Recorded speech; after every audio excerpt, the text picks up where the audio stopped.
Refleksi pedagogis atas kunjungan ke pesantren Bina Insan Mulia Cirebon.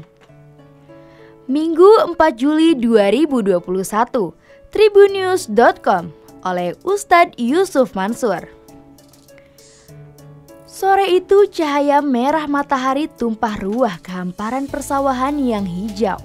Saya membuka jendela mobil dan membiarkan semilir angin berhembus menerpa wajah. Sembari menghirup udara perbukitan yang sejuk, saya membiarkan gemercik air mengalun merdu di telinga. Jarak antara pondok pesantren yang ingin saya tuju dan jalan raya terhubung oleh jalan setapak.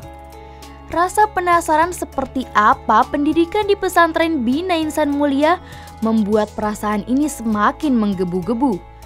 Mobil berangkat semakin pelan selepas melintasi jembatan kecil dengan air sungai yang mengalir deras di bawahnya, lalu tiba di depan pintu gerbang pesantren.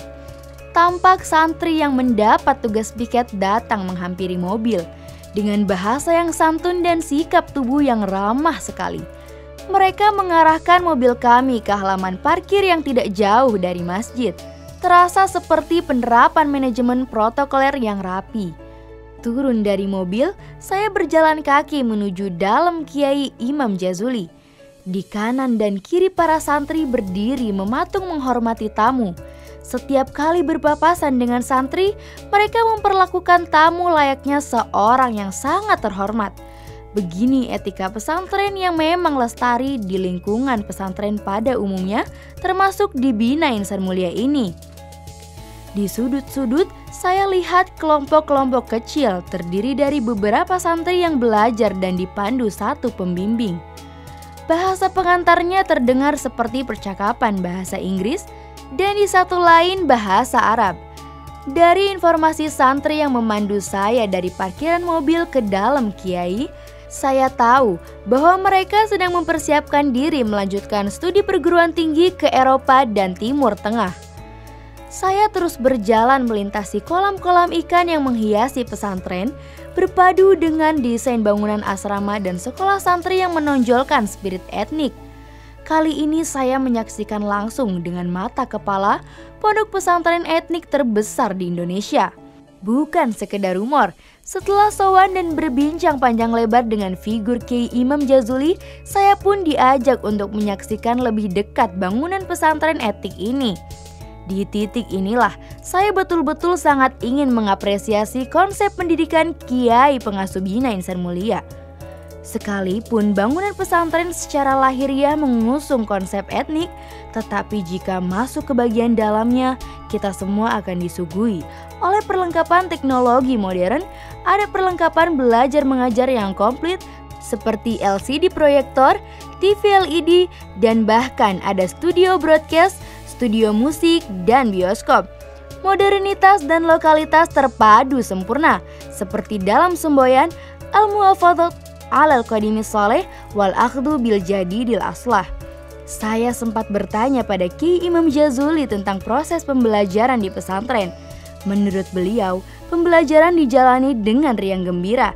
Santri-santri terbakar semangat untuk menempa diri. Karena hampir mereka semua bercita-cita tinggi, baik untuk melanjutkan pendidikan ke luar negeri maupun kelak menjadi orang yang bermanfaat bagi bangsa dan umat. Sore itu, sembari menikmati pemandangan pondok pesantren berwajah etnik terbesar ini, saya juga menyempatkan diri berbincang dengan guru-guru pengajar di pesantren Bina Insan Mulia. Dari penjelasan mereka, saya menarik benang merah bahwa transfer ilmu pengetahuan saja tidak cukup tanpa disertai transfer pengalaman dan semangat. Para guru yang rata-rata bergelar master dan dokter dari luar negeri ini malah sering mengedepankan transfer spirit dan pengalaman dibanding sekedar ilmu pengetahuan. Dalam benak pikiran dan lubuk hati terdalam, saya bergumam, kurikulum di pondok pesantren Bina Insan Mulia ini sangat inovatif dan kreatif. Bahkan dalam konteks tertentu sangat eksploratif, terlebih bagi penggemblengan mentalitas dan idealisme peserta didik. Tentu saja tidak semua pondok pesantren mampu menghadirkan tenaga pengajar yang bergelar master dan dokter. Tetapi bila ini terjadi, maka akan bermanfaat besar bagi peningkatan kualitas pendidikan pesantren pada umumnya. Saya sendiri cukup terkesima dengan mimpi Kiai Imam Jazuli bahwa pada 2028 nanti harus ada 1000 sarjana lulusan luar negeri yang sebelumnya alumni pesantren Bina Insan Mulia. Mimpi ini mengingatkan saya sejarah negeri ini yang banyak berhutang budi pada ilmuwan-ilmuwan yang menempuh pendidikan di luar negeri, baik Eropa seperti Dr. Andes Raden Mas Sosro Kartono, Insinyur Soekarno, dan Dr. Andes Muhammad Hatta maupun Timur Tengah seperti Syekh Nawawi Banten, Syekh Khalil Bangkalan, dan Kiai Haji Muhammad Hashim Asy'ari. Hal lainnya, ketika penulis berbincang dengan salah satu asatidz dan santri, ia bercerita bahwa seluruh santri tingkat SMK dan MA yang berjumlah sekitar 800-an berpuasa tirakat Dalail Khairat dan mengamalkan sholawat Dalailul Khairat selama 3 tahun. Ini sangat menakjubkan, sebab kita tahu bahwa pesantren-pesantren Salafiyah terdahulu punya tradisi ini. Tetapi sekarang hanya sedikit yang masih melestarikan dan yang sedikit itu diantaranya santri-santri pesantren Bina Insan Mulia. Sebenarnya bukan hanya santri yang sedang menuntut ilmu saja yang dahulu terbiasa mengamalkan tirakat Dalailul Khairat ini. Bahkan para penganut tarekat di Nusantara baik itu Qadiriyah, Naksabandiyah, Syaziliyah, hingga Syatariyah banyak yang mengamalkan tirakat ini dengan bimbingan mursyidnya. Biasanya Dalailul Khairat ini dijadikan hizib keberkahan bagi pengamal suatu tarekat yang sudah berjalan ratusan tahun. Sementara, kitab Dalailul Khairat merupakan karya monumental Syekh Imam Abu Abdullah Muhammad bin Sulaiman Al-Jazuli, seorang ulama besar dari negeri Afrika pada abad ke-9 Hijriah.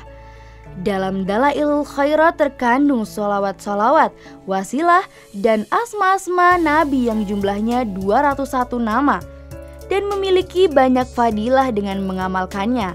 Di antaranya, memudahkan terkabulnya hajat, dijauhkan dari musibah, menjadikan ilmunya bermanfaat, dikabulkan doanya atau mustajab, dan lain-lain.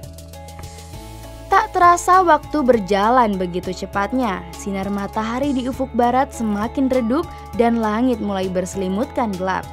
Suara tarhim mulai berkumandang dari pengeras suara masjid. Para santri dan santriwati hilir mudik menuju masjid. Saya mencukupkan diri atas kunjungan dan silaturahmi kali ini ke dalam Kiai Imam Jazuli, sosok ulama visioner yang segala ide-idenya mewujud dalam lembaga pendidikan yang dikelolanya. Panjang perjalanan pulang meninggalkan pesantren Bina Insan Mulia, saya teringat sebuah kalimat dari Arif Mufdi Barjas bahwa pendidikan menurut Imam Ghazali itu bertujuan mewujudkan kebutuhan spiritual atau diniyah dan material atau duniawiyah. Dengan cara meraih semua kebutuhan itulah, maka sempurnalah kebahagiaan manusia. Bagi Al-Ghazali, pendidikan Islam harus diorientasikan pada tujuan keagamaan dan keduniaan. Saya rasa jika itu tujuannya, maka para wali santri dan wali murid yang mendidik anak-anak mereka di pesantren Bina Insan Mulia memiliki peluang besar meraih kesuksesan dunia dan kebahagiaan akhirat. Wallahu a'lam bishawab.